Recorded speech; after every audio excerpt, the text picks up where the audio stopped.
चलिए, स्वागत है आप लोग का राधे कृष्ण ग्रुप डिस्कशन में। आप लोग डेली वीडियो देखिए, काफ़ी फ़ायदा होगा। हिस्ट्री का सिलेबस ख़त्म हो गया, आज से ज्योग्राफी स्टार्ट हो रहा है। और आप लोग यूट्यूब चैनल को सब्सक्राइब कीजिए और अपने दोस्तों के पास भी शेयर कीजिए। और टेलीग्राम का लिंक इसमें आपको वीडियो के डिस्क्रिप्शन में डाल दिया जाता है, आप वहाँ से टेलीग्राम से जुड़िए। और डेली का सिलेबस उस पर डाला जाता है, और घटना चक्र का PDF, करंट का PDF और साइंस इसके जहाँ सर का भी PDF डाला जाता है, आप वहाँ से पढ़िए और वीडियो देखिए, काफ़ी फ़ायदा होगा। चलिए बताइए, भूगोल शब्द का प्रयोग मतलब एक ग्रीक वैज्ञानिक ने किया था। कौन किया था? इरेटोस्थेनीज ने किया था। तो बताइए, यह ग्रीक शब्द का दो मूल से प्राप्त है। हाँ बताइए भूगोल का जनक कौन है? भूगोल का जनक इरेटोस्थनीज कहा जाता है। भूगोल का जनक हिकेटियस है। अब वर्तमान भूगोल का जनक हाँ एलेक्जेंडर हम्बोल्ट को कहा जाता है। ठीक है, बताइए व्यवस्थित भूगोल का जनक इरेटोस्थेनीज है। ठीक है, बताइए भौतिक भूगोल का जनक पोलिडोनियम है। पोलिडोनियम है। बताइए सांस्कृतिक भूगोल का जनक कार्ल ओ सावर है। ठीक है, और गणितीय भूगोल के संस्थापक है थेल्स और एनेक्सीमिंडर है। विश्व ग्लोब का निर्माता मार्टिन बैहम। विश्व ग्लोब का निर्माता है मार्टिन बैहम। बताइए विश्व मानचित्र का निर्माता, विश्व मानचित्र के निर्माणकर्ता कौन है? हाँ एनेक्सीमेंडर। बताइए भौगोलिक विश्व कोश का रचनाकार कौन है?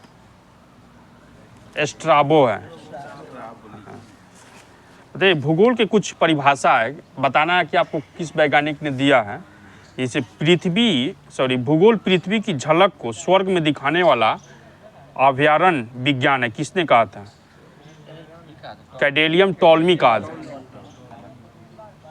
अब भूगोल वह विज्ञान है जिसमें पृथ्वी के स्वतंत्र ग्रह के रूप में मान्यता देते हुए उसके समस्त लक्षणों, घटनाओं और उसके अंतर संबंध का अध्ययन किया जाता है। ये कौन बोला है ये परिभाषा? कार्ल रिटर बोला है। भूगोल में पृथ्वी के उस भाग का अध्ययन किया जाता है जो जहाँ मानव रहते हैं, मानव का रहने का स्थान। अथर होम्स बोले थे। ठीक है, अब पृथ्वी एक ऐसा स्वतंत्र विषय है जिसका उद्देश्य लोगों को विश्व, आकाशीय पिंड, स्थल, महासागरों, जीव जंतु, वनस्पति, फलों एवं भूधरातल के क्षेत्रों में देखी जाने वाली प्रत्येक अन्य जंतु का ज्ञान प्राप्त करना है। ये किसने कहा था?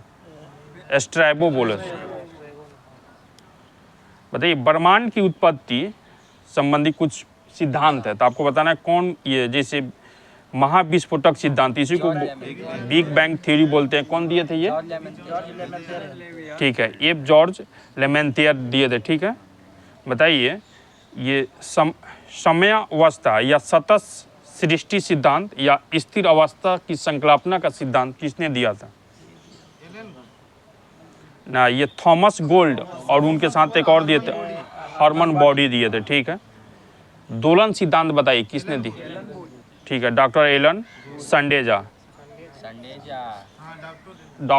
संडेजा। ठीक है, स्मृति सिद्धांत ये दिए थे एलन गुड।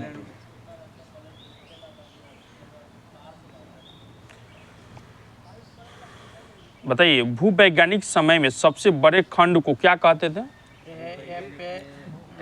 ये भूवैज्ञानिक काल में बोला जाता था, इसको इयोन कहा जाता है। ठीक, इयोन कहते थे। बताइए इयोन के बाद महाकाल और उसके बाद कल्प, युग, अब काल। हाँ बताइए ब्रह्मांड के निरंतर विस्तार के साक्ष्य जुटाने में, निरंतर विस्तार के साक्ष्य का मतलब होता है कि सुपरनोवा का अंतरिक्ष में विस्फोट होना या ब्रह्मांड का विस्तार के साक्ष्य इसको माना जाता है। ठीक है, तो बताइए किस वैज्ञानिक ने ब्रह्मांड के निरंतर विस्तार के साक्ष्य जुटाने में योगदान उल्लेखनीय? हाँ एडविन हब्बल। बताना है कि किसने ये बताया कि पृथ्वी की सतह से 50 से 150 मीटर नीचे यानी 27.36 किलोमीटर लंबे सुरंग में जॉर्ज हैडन कोलाइजर नामक महाप्रयोग सफलतापूर्वक किया गया था। यह किसने किया था? बोस और आइंस्टाइन। ये किया था आपको एक रिसर्च सेंटर है, European centre for nuclear research. ये 30 मार्च 2010 को किया गया था जिनेवा में। बताइए, कॉस्मोलॉजी समझने हेतु गॉड पार्टिकल प्रामाणिक अवधारणा का पेश किसने किया था? हिग्स ने किया था, 1964 में किया था। ठीक है, तो बताइए ये गॉड पार्टिकल ये किस सिद्धांत पे, किस थ्योरी पे आधारित था? ठीक है, बेसॉन थ्योरी। तो बेसॉन थ्योरी किसने दिया था? नहीं, हाँ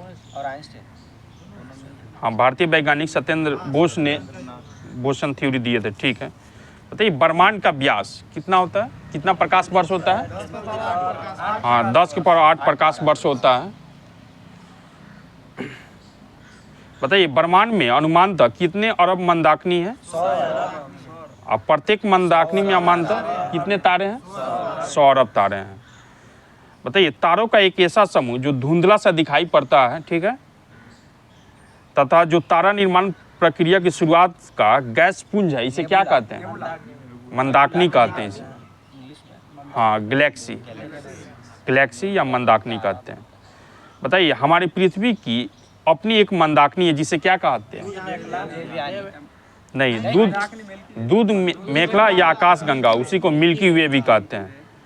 तो बताइए अब तक ज्ञात मंदाकिनी का कितना % भाग सर्पिलाकार है? 80%।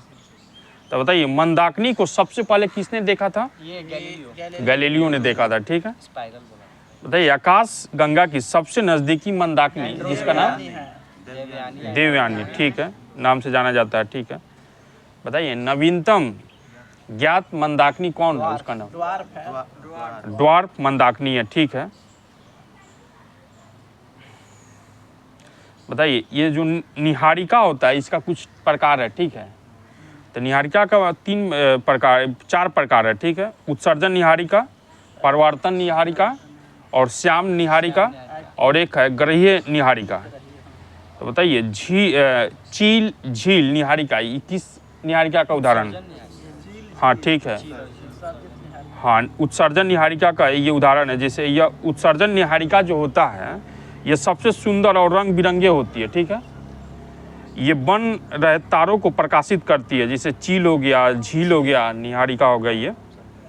और जो परावर्तन निहारिका होता है ये तारों के प्रकाश को परावर्तित करती है और ये तारे या तो निहारिका के अंदर होते हैं या पास में होते हैं।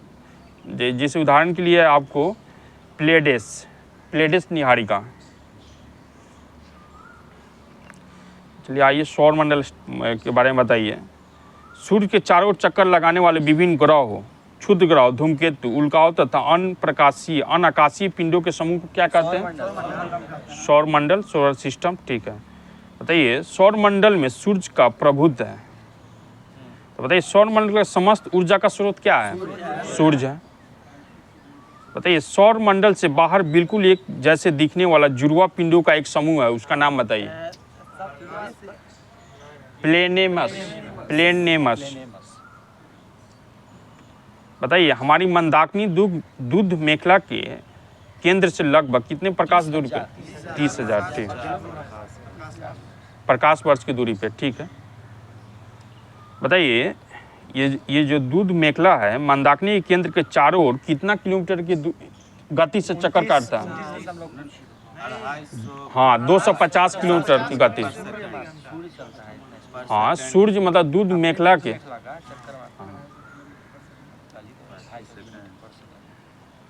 अब बताइए इसका जो परिमाण होता है, परिक्रमण काल होता है सूर्य का, तो केंद्र के चारों ओर एक बार घूमने में कितना समय लगता है? 25 करोड़ यानी 250 मिलियन वर्ष। सूर्य अपने अक्ष पे बताइए मतलब अपने अक्ष पे घूमता है। ठीक है, तो बताइए इसका मध्य जो सूर्य का जो अक्ष है, जो पूर्व से पश्चिम की ओर घूमता है, ठीक है। तो इसका मध्य भाग कितने दिनों में एक घूर्णन करता है? 25 दिन में। और ध्रुवीय भाग 35 दिन में करता है, ठीक है। सूर्य एक गैसीय गोला है, ठीक है। तो बताइए इसमें हाइड्रोजन कितना परसेंट है? 71। और हीलियम, ठीक है। और अन्य गैस जो है 2.5%। तो बताइए सूर्य के केंद्र के भाग को क्या कहा जाता है? क्रोड कहा जाता है, जिसका ताप कितना सेंटीग्रेड होता है? ठीक है, 1.5 × 10⁻7 डिग्री सेंटीग्रेड होता है। बताइए सूर्य के बाहरी सतह का तापमान 6000 सेंटीग्रेड होता है, ठीक है। बताइए किसने बताया था कि 10⁻7 सेंटीग्रेड ताप पर सूर्य के केंद्र पर 4 हाइड्रोजन नाभिक मिलकर एक हीलियम नाभिक का निर्माण करता है? ठीक है, हैंस बेथ ने बताया था, ठीक है। बताइए सूर्य के केंद्र का नाम ये है, किससे सूर्य का ऊर्जा प्राप्त होता है? किससे? नाभिकीय संलयन से, ठीक है। बताइए सूर्य की दीप्तिमान सतह को क्या कहते हैं? फोटोस्फीयर या प्रकाश मंडल कहते हैं, ठीक है। बताइए सूर्य ग्रहण के समय सूर्य की दिखाई देने वाले भाग को क्या कहते हैं? ठीक है, सूर्य किरीट या कोरोना कहते हैं, ठीक है। ये बताइए प्रारंभ में पृथ्वी के संपूर्ण ब्रह्मांड का केंद्र माना जाता था, जिसकी परिक्रमा सभी आकाशीय पिंड और विभिन्न कक्षाओं करते थे। तो इसी को मतलब भूकेंद्रीय सिद्धांत को किसने दिया था? टॉलमी, ठीक है। क्लाडियस टॉलमी ने दिया था, ठीक है। और इसके बाद किस वैज्ञानिक ने दिया? ठीक है, निकोलस कोपरनिकस ने दिया था। बताइए एक सिद्धांत है सूर्य केंद्रीय यानी हेलिसेंट्रिक थ्योरी, किसने दिया था? कोपरनिकस नहीं दिया था, जोहान्स केपलर दिया था। जोहान्स केपलर दिया था। कोपरनिकस यही दिया था भूकेंद्रीय सिद्धांत। इसके बाद क्लासिक टॉलमी के बाद दिया था, ठीक है ना। भूकेंद्रीय सिद्धांत टॉलमी दिया था और सूर्य केंद्रीय सिद्धांत हेलियोसेंट्रिक कोपरनिकस। अच्छा ठीक है, ये बताइए ग्रहिक कक्षों का नियम की खोज किसने किया था? केपलर किया था। बताइए किसने सिद्ध किया था कि सूर्य के चारों ओर प्रत्येक नक्षत्र का मार्ग दीर्घ गोलाकार होता है? केपलर का था, ठीक है।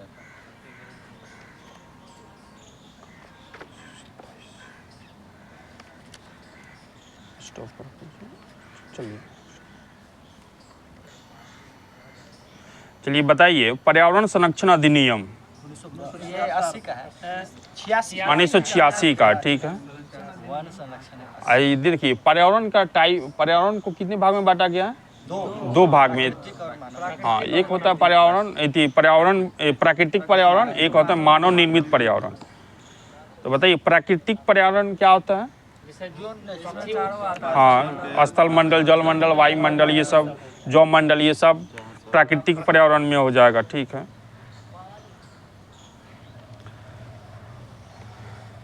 बताइए पर्यावरण प्रदर्शन सूचकांक ये सबसे मतलब शीर्ष स्थान पे कौन सा देश है? कोई नहीं है, 4 को ऊपर खाली है, 3 अच्छा 2022 में कौन था, कौन सा देश? डेनमार्क था, ठीक। फिनलैंड नहीं, ऊपर से 3 में तो कोई नहीं। अभी देखे थे डाटा इसका। बताइए स्टॉकहोम सम्मेलन ये कब हुआ था? 1972 में हुआ। स्टॉकहोम सम्मेलन वर्ष 1972 में हुआ था, ठीक है। तो मतलब क्यों मनाया गया था? 20वीं वर्षगांठ उपलक्ष्य मनाया गया था। बताइए पृथ्वी शिखर सम्मेलन वर्ष ये कब हुआ था? कहाँ हुआ था? रियो डी जेनेरियो में, ब्राजील में संपन्न हुआ था। बताइए रियो पृथ्वी शिखर सम्मेलन 1992 के दौरान वैश्विक पर्यावरण सुविधा की स्थापना की गई थी, ठीक है। स्थापना की गई जो अल्प विकसित देशों के अल्प विकसित देश निधि के तहत उपबंध कराया गया। हाँ, UNFCCC के तहत निधि उपलब्ध कराया गया था। बताइए रियो पृथ्वी शिखर सम्मेलन 1992 की मुख्य उपलब्धि एजेंडा क्या था? एजेंडा 21 एजेंडा 21 समझौता था। तो बताइए एजेंडा 21 ये किसको मतलब समाप्त करने पर बल देता है? ये पारिस्थितिकी विनाश और आर्थिक असमानता को विनाश करने के लिए ये समाप्त करने पर बल देता है एजेंडा 21। एजेंडा 21 के मुख्य लक्ष्य मुख्य रूप से 4 उद्देश्य हैं। बताइए उद्देश्य क्या क्या है? एजेंडा 21 का 4 मुख्य उद्देश्य हैं, सुन लीजिए कौन कौन है। एक है जैव विविधता का सर्वेक्षण और संकटग्रस्त जीवों का संरक्षण। दूसरा हो गया विकासशील देशों में गरीबी निवारण और जनसंख्या नियंत्रण। और तीसरा हो गया आपको पूंजी स्थानांतरण का उदार बनाने का बल। और चौथा हो गया सबको खाद्य स्वच्छ जल और सामाजिक सुरक्षा करना। ठीक है, बताइए पृथ्वी शिखर सम्मेलन ये रियो +5 हुआ था, यहाँ हुआ न्यूयॉर्क में हुआ। ये 92 से +5 करेंगे 97 में होगा न्यूयॉर्क यूएसए में। रियो 10+10 यहाँ जोहान्सबर्ग कब होगा? 2002 में होगा जोहान्सबर्ग में हुआ था। और रियो 20 ये 12 में हुआ था, रियो वापस रियो में ही हुआ। ठीक है, बताइए राष्ट्रीय हरित न्यायाधिकरण यानी एनजीटी की स्थापना 2010 ठीक है 18 अक्टूबर 2010 को हुआ था।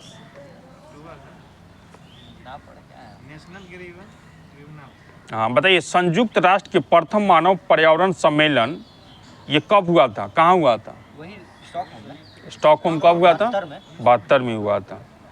तो इसी के निर्माण के क्रियान्वित करने के लिए पर्यावरण संरक्षण अधिनियम कब पारित किया गया था? 1986 में। हाँ, अच्छा बताइए पर्यावरण संरक्षण अधिनियम को इसे एक और नाम से भी जाना जाता है, छाता विधान। बताइए भोपाल गैस त्रासदी के बाद भारत सरकार ने संविधान के किस अनुच्छेद के तहत पर्यावरण संरक्षण अधिनियम 1986 को पारित किया था? अनुच्छेद 253 के तहत। ठीक है,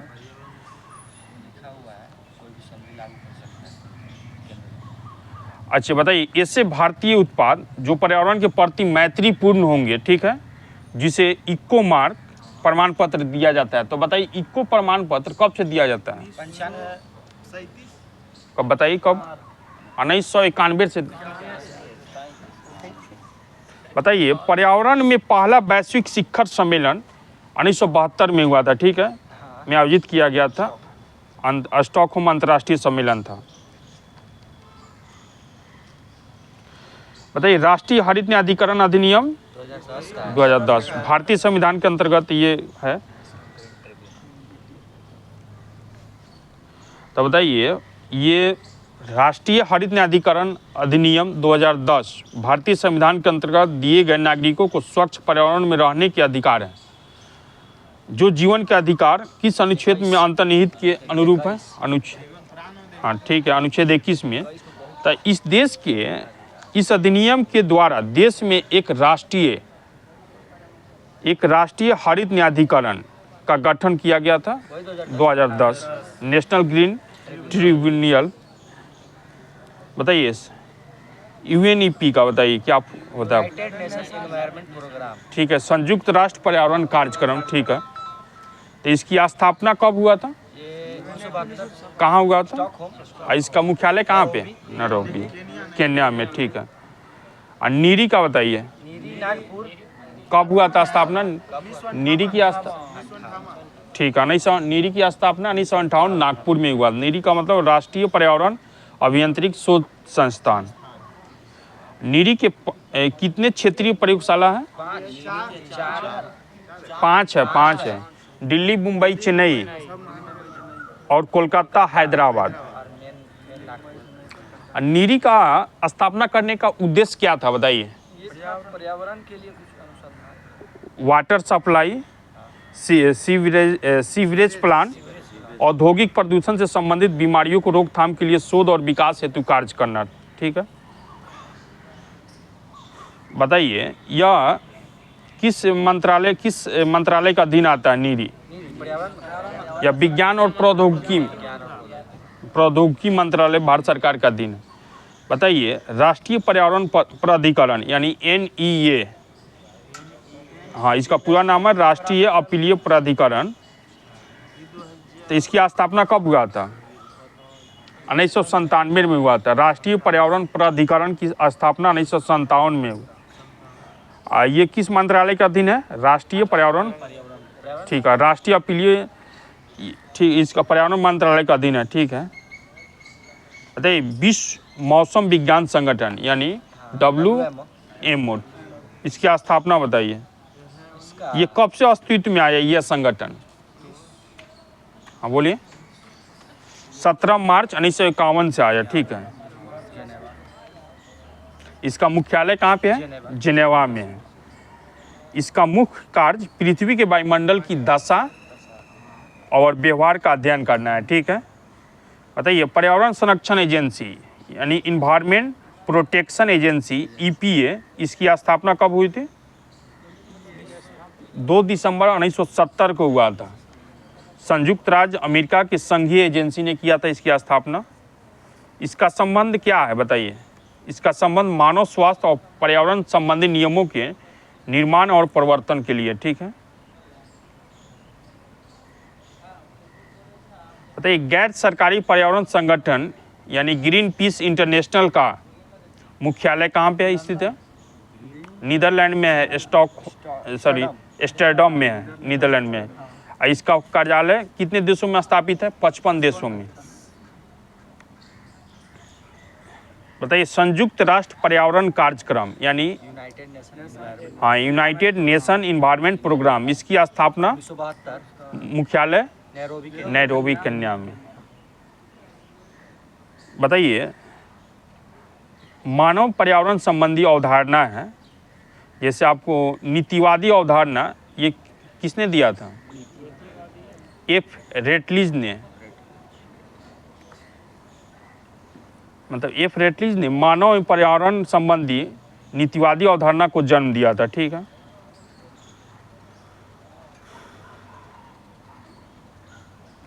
आइए बताइए नीतिवादी अवधारणा के आलोचक कौन थे? Vidal de la Blache. बताइए संभववाद शब्द का प्रयोग किसने किया था? एल फैब्रे ने किया था। नौ नीतिवादी अवधारणा, इसका खंडन किसने किया था? ग्रिफिथ टेलर ने किया था, ठीक है।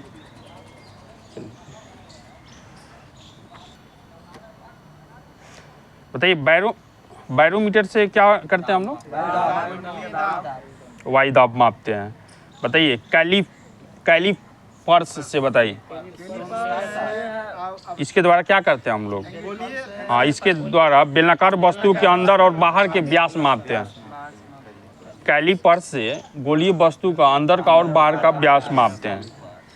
कैलोरीमीटर से बताइए। कैलोरीमीटर यह उपकरण तांबे से बना होता है जो ऊष्मा की मात्रा ज्ञात करने में काम आता है, ठीक है। बताइए कार्डियोग्राफ, हृदय गति, ठीक है। क्रोनोमीटर, यह जलवानों का समय का पता है। सिनेमाटोग्राफ, यह छोटी छोटी फिल्म के बड़ा करके पर्दों पर दिखाता है, ठीक है, ठीक है।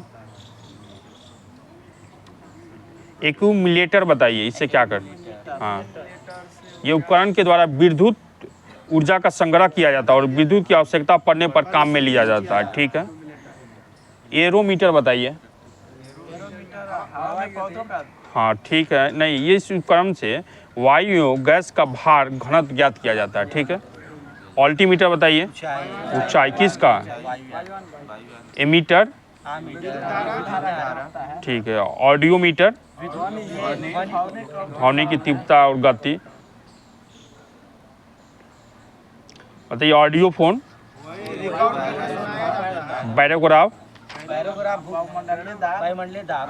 ठीक है। बताइए टेलीस्कोप, दूर की वस्तु को देखते हैं, ठीक है। टेलीस्टार बताइए। स्टार है। जिसकी सहायता से महाद्वीपों के आर पार टेलीविजन और बेतार संचार भेजने में प्रयोग किया जाता है। ठीक है।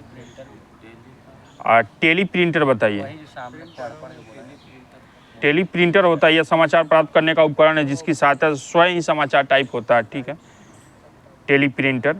टेली फोटोग्राफी बताइए। दूर से फोटो हाँ, टेली फोटोग्राफी। ठीक है। मतलब गतिशील वस्तु का चित्र दूसरे स्थान पर प्रदर्शित किया जाता है। विस्कोमीटर बताइए। विस्कोमीटर उपकरण है। श्यानता। ठीक है, श्यानता। स्फेरोमीटर बताइए। हाँ हाँ, गोलीय तल की वक्रता त्रिज्या इसे मापते हैं। ठीक है।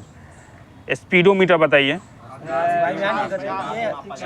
हाँ, बस ट्रक का, बस ट्रक के चाल मापते हैं। किसका? बस ट्रक का।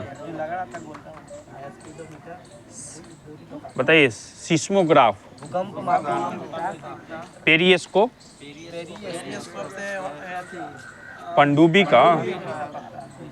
हाँ। पायरोमीटर बताइए। दूर की वस्तु को ज्ञात करने में। हाँ, ताप ज्ञात करने में। ठीक है। बताइए। साइक्लोट्रॉन। नहीं, ये मतलब इसकी सहायता से नाभिक कण, प्रोटॉन, इलेक्ट्रॉन आदि की त्वरित किया जाता है। बताइए। नमन मापी। हाँ, कौन कौन नमन कौन। ठीक है। डायनोमीटर। डायनोमीटर। डायनेमोमीटर।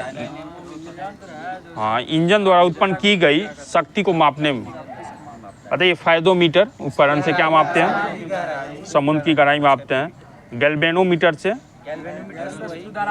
विद्युत परिपथों का, विद्युत धारा की दिशा। बताइए। हाइड्रोमीटर। अपेक्षित घनत्व। ठीक है। हाइड्रोफोन बताइए। ध्वनि सुनने वाला। ठीक है। हाइग्रोमीटर। ठीक है। एस्कू गेज मापने के लिए। ठीक है। मेगाफोन। ध्वनि को दूर स्थान पर ले जाया जाता है मेगाफोन से। ठीक है। माइक्रोमीटर। हाँ, मतलब मिलीमीटर के हजारवें भाग को इसको ज्ञात किया जाता है। माइक्रोस्कोप। छोटे वस्तुओं को देखने के लिए। हाँ, जिन्हों को आँख से नहीं देखा जा सकता है। ठीक है। माइक्रोटोम। बहुत छोटे छोटे टुकड़ों में काटने में काम आता है। ओडोमीटर बताइए। ओडोमीटर। ओडोमीटर ध्वनि कहाँ आ जाएगा? पहिए वाली गाड़ी। ऑसिलोग्राफ बताइए। विद्युत तथा यांत्रिक कंपनों को ग्राफ का चित्रण करता है। ठीक है। बताइए। सूत्री। हाँ, निकाल के रखिए उसको। सूत्री विभाजन के चरण का नाम बताइए जिसके दौरान विभाजित सेल के गुणसूत्र मध्य रेखा पर स्थित होता है। मेटाफेज। बताइए। शुक्राणु एवं अंडाणु का निर्माण होता है। कहाँ पे होता है? मीसोसीम द्वारा। ठीक। अर्धसूत्री। सॉरी। बताइए। किस अवस्था में डीएनए का संश्लेषण होता है? किस अवस्था में डीएनए का संश्लेषण होता है? इस अवस्था में। इस फेज बोलिए, इस अवस्था बोलिए। ठीक है। बताइए। कौन सी अवस्था सबसे छोटा होता है? एनाफेज। ठीक है। किस अवस्था में सेंट्रोसोम विभाजित होता है? Prophase, anaphase, metaphase, telophase. Anaphase. बताइए। समसूत्री विभाजन के फलस्वरूप मातृ कोशिका से कितनी पुत्री कोशिका का निर्माण होता है? 2 होता है। अर्धसूत्री विभाजन होता है मतलब जनन कोशिका में। ठीक है। बताइए। क्रॉसिंग ओवर होता है किसमें? ठीक है, उसी को मियोसिस। क्रॉसिंग ओवर होता है मियोसिस में। ठीक है। बताइए। गुणसूत्र में क्रोमैटिड जिस बिंदु पर संलग्न होता है यानी मिलता है उस बिंदु का नाम क्या होता है? सेंट्रोमियर। बताइए समसूत्री विभाजन में पुत्री कोशिका में गुणसूत्रों की संख्या मातृ कोशिका में उपस्थित गुणसूत्रों की संख्या क्या होती है? बराबर होती है, समान होती है।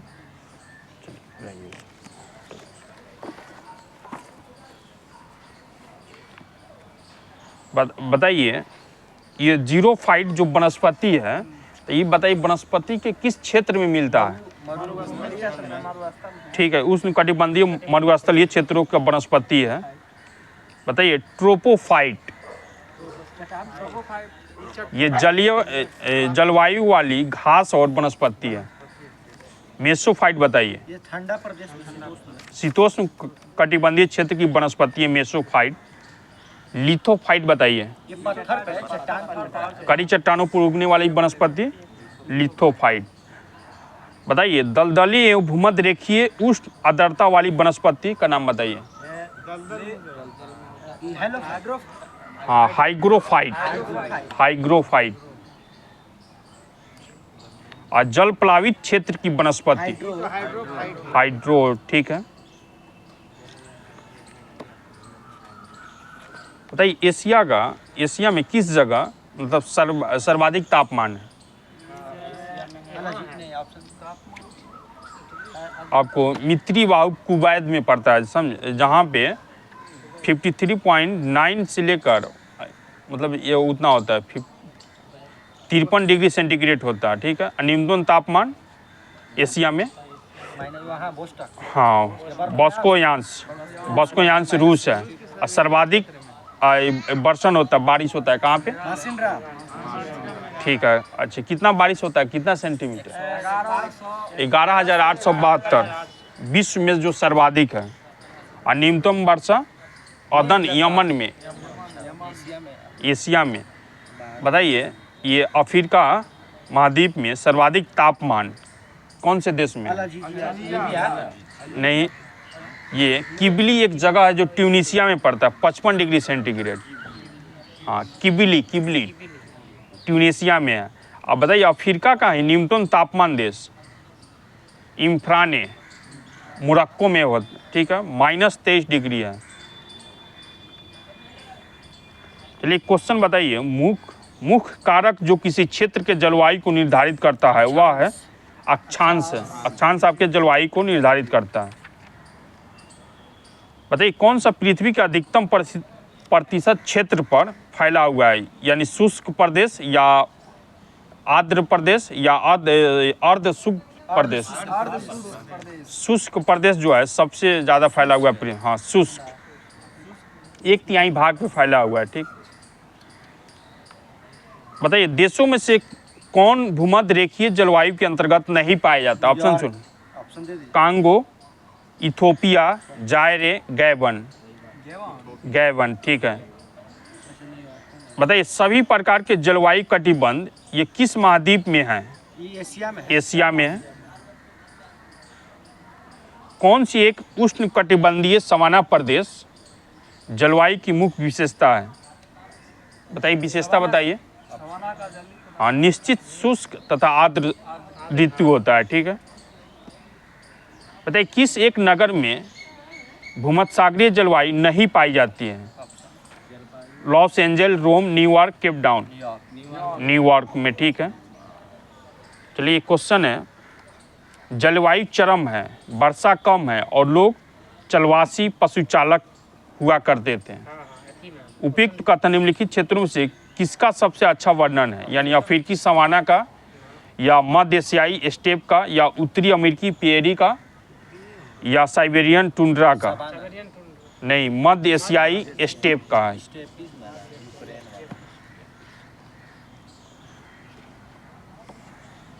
बताइए देशों में से किस देश में सर्दियों के मौसम में वर्षा होती है? चीन, नॉर्वे, नाइजीरिया, ब्राजील। बताइए नॉर्वे। ठीक है,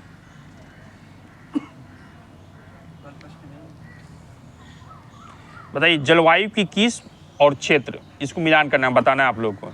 जलवायु की किस्म में है सवाना, मानसून, भूमध्य सागरीय विषुवतीय क्षेत्र में कैलिफोर्निया, बांग्लादेश, सूडान, कांगो। आपको बताइए विषुवतीय जलवायु के ये किस क्षेत्र में? कांगो, सही है।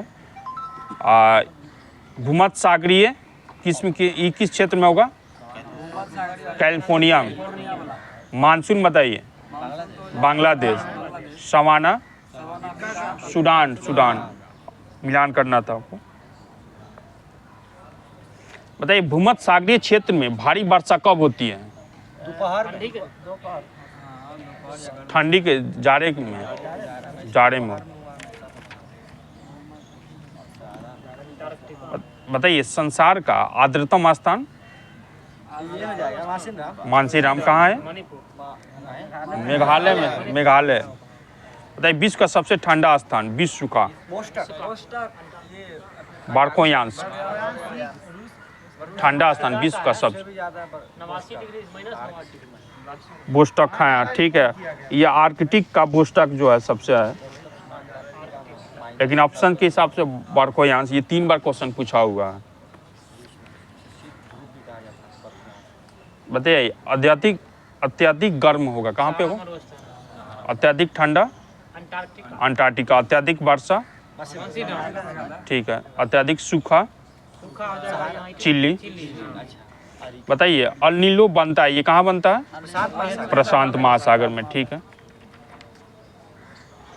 बताइए वनस्पति जलवायु का सही सूचक है, यह कथन किनसे संबंधित है? नहीं, मतलब कौन वैज्ञानिक से? वनस्पति जलवायु का सही सूचक है, यह कथन संबंधित है कोपेन से, ठीक है। हाँ, वो तो लाइकेन होता है यहाँ। बताइए किस क्षेत्र में भूमध्य सागरीय जलवायु प्रचलित नहीं है? बीपीसी का क्वेश्चन है। मध्य चिली, केप डाउन, पंपाज, एलिलेड। नहीं, पंपाज।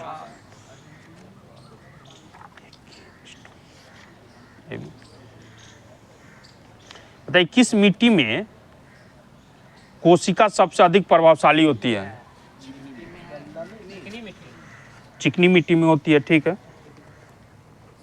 बताइए जो मिट्टी का संरक्षण है यह प्रक्रम है जिसमें क्या होता है? जिसमें ऑप्शन सुनिए, मृदा मिट्टी में तो वर्तित होती है, मिट्टी अपर्दन होता है, या मिट्टी को नुकसान से सुरक्षित किया जाता है, ठीक है। बताइए टेरारोसा का प्राकृतिक विकास उस भूभाग में होता है जिसमें क्या होता है? चूना पत्थर होता है, ठीक है। बताइए मिट्टी विलक्षण बड़ी समस्या है, ये किस प्रदेशों में? उष्णकटिबंधीय वर्षा वन में, ठीक है। हैलोफाइट अच्छी वृद्धि करती है, ये किस मिट्टी में? ठीक है, ये क्षारीय लवणीय, ठीक है।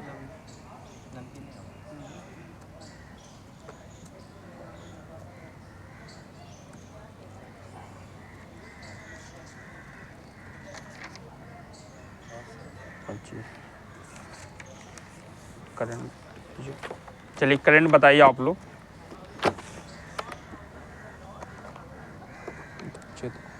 बताइए one nation one ration card योजना ये कब से शुरू है?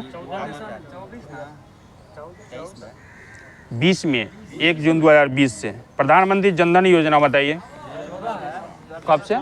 2014 से, ठीक है। 28 अगस्त 2014 से।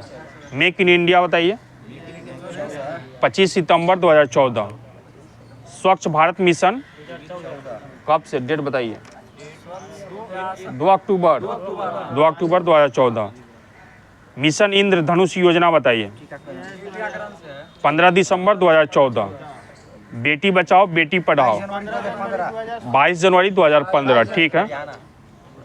प्रधानमंत्री मुद्रा योजना 8 अप्रैल 2015।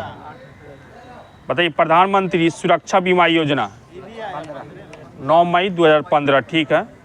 अटल पेंशन योजना 9 मई 2015। प्रधानमंत्री आवास योजना 25 जून 2015, सही है।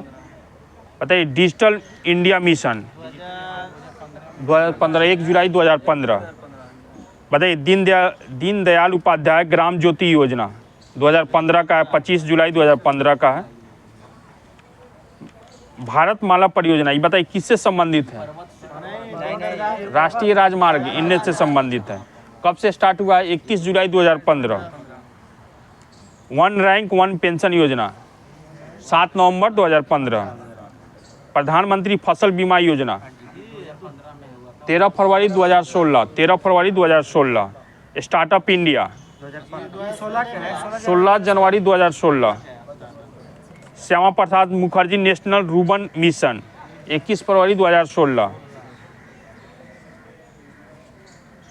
बताइए, ये राष्ट्रीय पोषण मिशन 2017।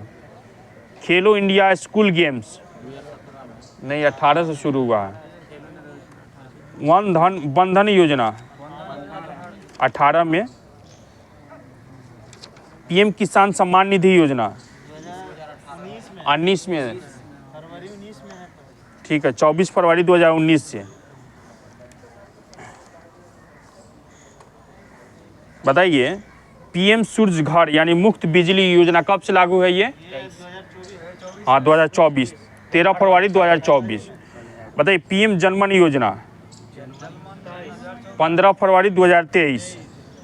पीएम विश्वकर्मा योजना 17 सितंबर 2023, ठीक है। मेरा बिल मेरा अधिकार योजना 1 सितंबर 2023, वित्त मंत्रालय। विवाद से विश्वास 2.0 2 अगस्त 2023। अमृत धरोहर योजना बताइए 5 जून 2023।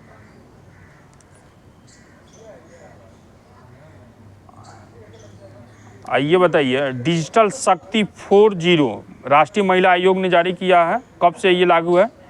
16 नवंबर 2022 से। नई शिक्षा नीति 30 जुलाई 2020। हाँ, 2020 नेशनल, हाँ, नई शिक्षा नीति 2020 वाला है ना, मतलब लागू है। बताइए, पीएम वाणी योजना ये 2020 का योजना है।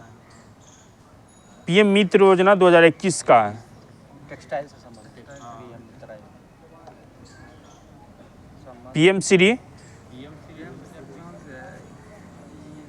पीएम श्री है आपको 2022।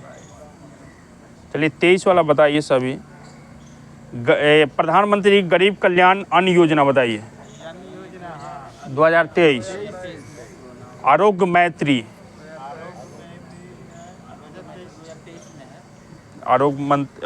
ठीक है। बताइए, जल जन अभियान, हाँ, 2023 से है। चलिए, समाप्त हो गया आज का सिलेबस। आप लोग वीडियो देखिए और अपने दोस्तों को भी शेयर कीजिए और कमेंट कीजिए आंसर। काफ़ी फ़ायदा होगा आप लोगों को। चलिए।